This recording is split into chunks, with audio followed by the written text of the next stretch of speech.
नमस्कार। यस भिडियोमा हामी निसा एकाउन्टबाट सेयर कसरी किन्ने भन्ने दोस्रो स्टेपको बारेमा कुरा गर्नेछौँ।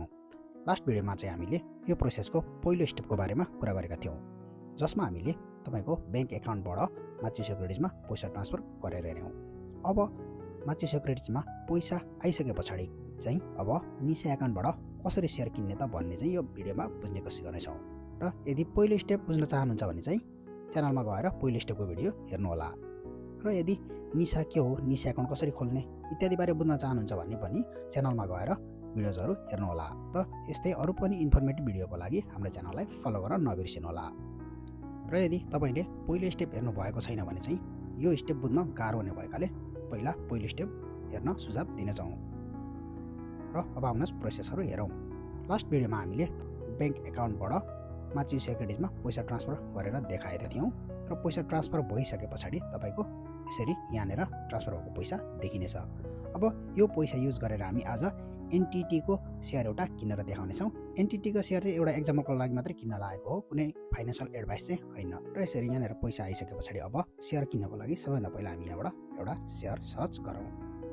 त्यसको लागि यहाँ तलपट्टि टच गरेर यहाँनिर सर्च बारमा गएर हामी आज एनटिटी भनेर सर्च गर्नेछौँ।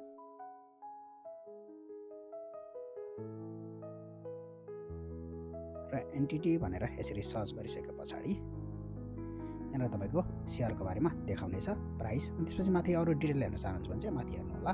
हामी चाहिँ अब साइड डाइरेक्ट किन्नतिर जाउँ। किन्नको लागि चाहिँ यहाँनिर तलपट्टि च्युमन गामेन ए भन्ने चाहिँ यहाँ थिच्नुहोस्। त्यसपछि यहाँनिर थिच्नुहोस्। त्यसपछि यहाँनिर तपाईँले सासिने र नारियुकी भन्ने दुईवटा वर्डहरू देख्नुहुनेछ। यो सासिने भनेको चाहिँ तपाईँले आफूलाई मन लागेको प्राइसमा मार्केटमा अर्डर गर्नु हो, जसमा यदि तपाईँको अर्डर मिट भएमा तपाईँको सेयरहरू किनबेच हुनेछ। र यतापट्टिको चाहिँ तपाईँको मार्केट प्राइसमा सेयरहरू किनबेच हुनु हो, जुन चाहिँ एकदमै छिटो किनबेच हुने सम्भावना हुन्छ। र जापानमा चाहिँ नर्मल्ली सेयरहरू 100वटा सेयरको सेटमा खरिद बिक्री हुने गर्छ। त्यसको लागि हामीले यहाँ एकचोटि एक्जाम्पलको लागि 300 सेयर भनेर हानौँ। र तलपट्टि हामीलाई सासिनेमा गएर मन लागेको प्राइस हानौँ। हामी चाहिँ ल एक्जाम्पलको लागि 154 भनेर हान्छौँ। र यदि 154सम्म सेयर घटेर आएमा हाम्रो अर्डर प्लेस हुनेछ। र तर आज हामी चाहिँ छिटो अर्डर गर्नको लागि नारियुकीमा जाऊँ। त्यसबाट चाहिँ तपाईँको अहिले मार्केट प्राइसमा तपाईँको खरिद बिक्री हुनेछ। र हामीले 300वटा सेयरको हामीले यहाँ अर्डर राख्यौँ नारियुकीबाट। र यहाँ तलपट्टि तपाईँहरूले 3वटा अप्सनहरू देख्नुहुन्छ। तीमध्ये यो पहिलो र दोस्रोमा चाहिँ खासै केही नगरे पनि हुन्छ। तेस्रो अप्सनमा चाहिँ एकदमै इम्पोर्टेन्ट हुन्छ। यहाँले चाहिँ तपाईँले थिचिसके पछाडि निसा भनेर थिच्नुहोस्। यसरी निसा आउनेछ। र निसा थिचिसके पछाडि चाहिँ तपाईँले यहाँनिर यो तोरीकी पासवर्ड भन्ने छ त्यो हानिदिनुहोस् र तलपट्टि थिचिदिनुहोस्। यदि थिचिसके पछाडि तपाईँको अर्डर प्लेस गर्नुभन्दा अगाडि यसरी आफूले किनेको सेयरको बारेमा देखाउनेछ। मिस्टेक छैन भने अन्तिममा गएर तलपट्टि च्युमनजिको भन्ने छ त्यहाँनिर थिचिदिएपछि तपाईँको चाहिँ अर्डर प्लेस हुनेछ।